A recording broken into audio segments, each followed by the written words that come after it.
Welcome to my channel Alien Signal. The lecture hall aboard Orbital Academy Ring 7 was designed to accommodate 1,000 different species, each with their own atmospheric needs, sensory preferences, and biological hazards. Transparent partitions shimmered between seating tiers, shifting subtly to maintain pressure gradients and chemical tolerances. To the average galactic citizen, it was a marvel of engineering. To the humans, it was excessive. Jalen Reyes leaned back in his seat, boots propped against the edge of the desk in front of him, ignoring the subtle flicker of warning glyphs projected along the partition near his legs. His instructor, a slender, four-limbed Cathari named Professor Tall, paused mid-lecture as the system registered Jalen's posture as a moderate safety violation. "Mr. Reyes," Tall said, voice filtered through 3 translation layers and still carrying a tone of strained patience, "your limbs are encroaching into a restricted buffer zone. Kindly adjust your position." Jalen didn't move. "It's just a desk, Professor. It is a pressure-sealed, cross-species adaptive interface surface," Tall corrected sharply. "And it is not just anything." A ripple of quiet clicks, chirps, and bioluminescent flashes passed through the class, alien equivalents of amusement or discomfort. Humans had become something of a curiosity at the academy. Not because they were particularly advanced, but because they were difficult. Jalen sighed and dropped his boots to the floor. "Fine, thank you," Tall said, returning to the lecture. "Now, as we were discussing, safety protocols level 7 are mandatory when interacting with volatile environments. This includes radiation fields, unstable terrain, toxic atmospheres, or Earth," someone muttered from the back. More ripples of alien laughter.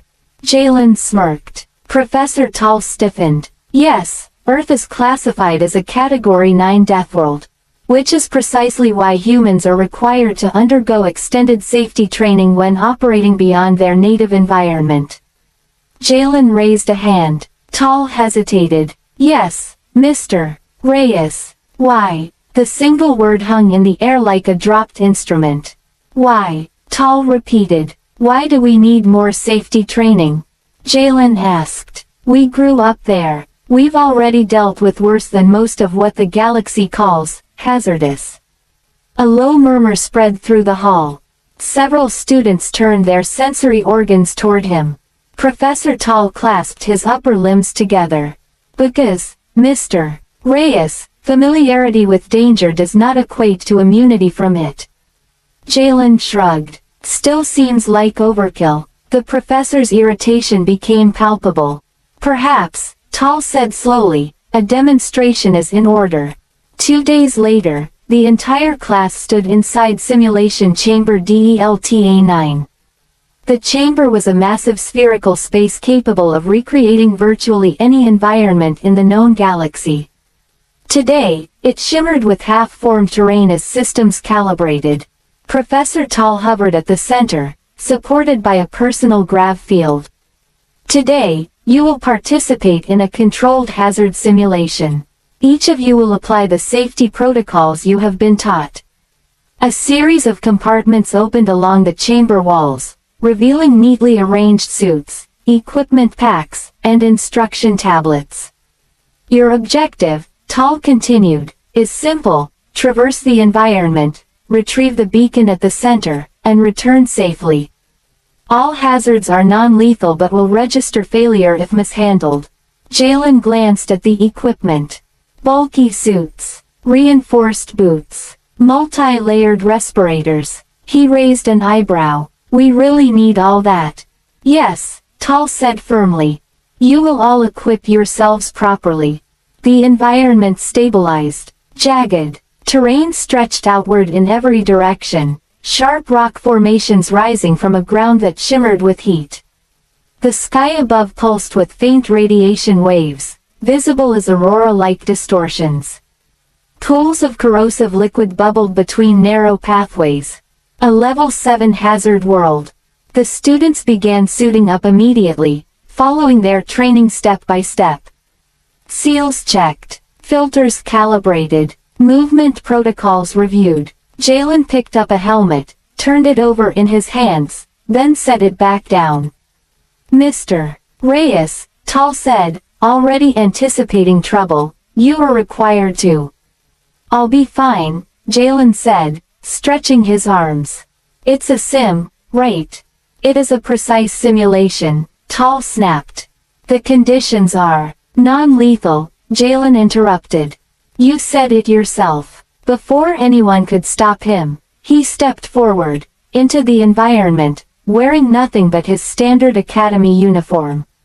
The chamber registered his entry. Warnings flared across every display. Unprotected organism detected. Protocol violation. Several students froze in shock. He's going to fail instantly, one of the insectoid Virelians clicked. But Jalen didn't stop. The ground beneath his boots radiated heat. Sensors screamed that it should be unbearable.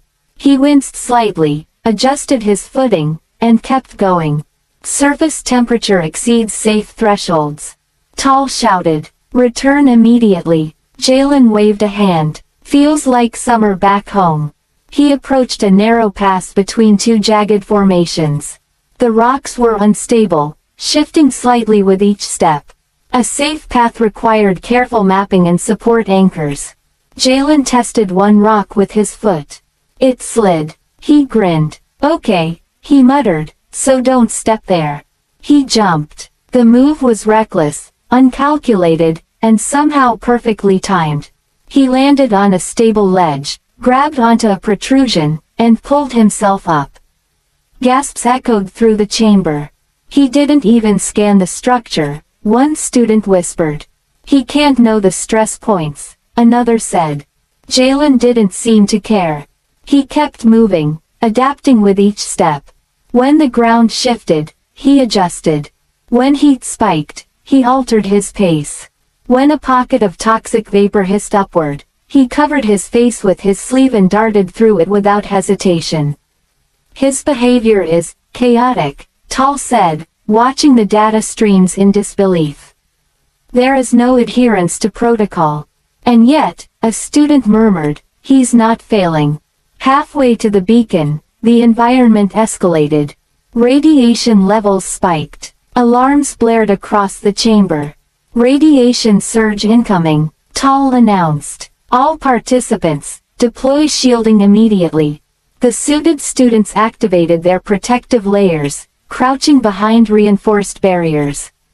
Jalen looked up at the shimmering sky. Ah, that doesn't look good, he admitted. Mr. Reyes, you must return. Tal ordered. Jalen glanced at the beacon, just ahead, perched atop a rocky outcrop. He sighed. Then he ran. What is he doing? Tal demanded. Jalen sprinted across the unstable ground, leaping over a narrow stream of corrosive liquid, grabbing onto the outcrop and hauling himself upward. The radiation surge intensified, bathing the environment in flickering light. He reached the beacon, yanked it free, and slid back down just as the surge peaked. The system registered the exposure. Critical radiation contact. Every display flashed red. Then, subject status. Functional. Silence filled the chamber. Jalen jogged back toward the starting point, slightly out of breath, uniform singed at the edges. Okay, he said, handing the beacon to a stunned assistant drone. That was spicy. Professor Tal stared at him. You should have failed, the professor said slowly. Jalen shrugged. Guess I didn't. The simulation ended. Students gathered in clusters, their bioluminescent patterns flickering with agitation. Conversations overlapped in a dozen languages. That level of exposure should incapacitate a standard organism. He ignored every safety directive. He did not even analyze the terrain. Professor Tal stood at the center, reviewing the data again and again. Finally, the professor turned to Jalen. Explain, Tal said. Jalen blinked. Explain what? How you completed the course without adherence to protocol. Jalen scratched the back of his neck. I mean, I just did what made sense. You took unnecessary risks. Everything's a risk, Jalen replied. You just pick the ones you think you can handle. That is not how safety works, Tal insisted. Jalen tilted his head. Isn't it? The professor hesitated. For most species, Tal said, choosing each word carefully, survival depends on minimizing exposure to danger. Jalen nodded. Yeah, same for us. And yet, Tal continued, you willingly exposed yourself to multiple hazards. Jalen smiled faintly. Yeah, because I knew I could get through them. You had no data to support that assumption. Jalen shrugged again. Didn't need it. The room fell quiet. One of the Varelian students stepped forward. Then how did you decide? Jalen thought for a moment. Back home, he said, you don't always get time to run calculations. Stuff happens fast. You learn to read things. Heat, movement, timing. You mess up, you get hurt. You don't mess up next time. That is, inefficient, another student said. Yeah, Jalen agreed. It is. Then why not rely on structured safety systems? Tal pressed. Jalen looked around the room, at the suits, the equipment, the glowing warning symbols. They're great, he said. Really, but you're all used to environments where danger is predictable, controlled. Back on Earth, it's not like that. Weather changes in minutes. Animals don't follow rules. The ground under your feet might just give out. He met Tal's gaze. So you stop expecting things to be safe. Silence. You learn to deal with it instead. The incident spread through the academy faster than any official report. Within days, the simulation footage had been reviewed by instructors across multiple departments.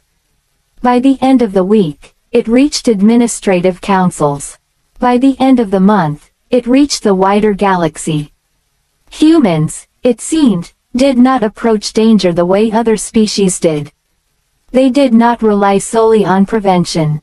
They relied on adaptation, improvisation, endurance. Follow-up studies were conducted. More simulations. More human participants. The results were consistent. Humans performed poorly in strictly controlled safety exercises, but excelled in dynamic, unpredictable environments. They broke protocols, and survived anyway. Eventually, Professor Tal called Jalen back to the lecture hall. The same hall where it had started. The same seat. The same partitions. This time, however, there were no warning glyphs when Jalen leaned back in his chair. Tal stood at the front, addressing the class.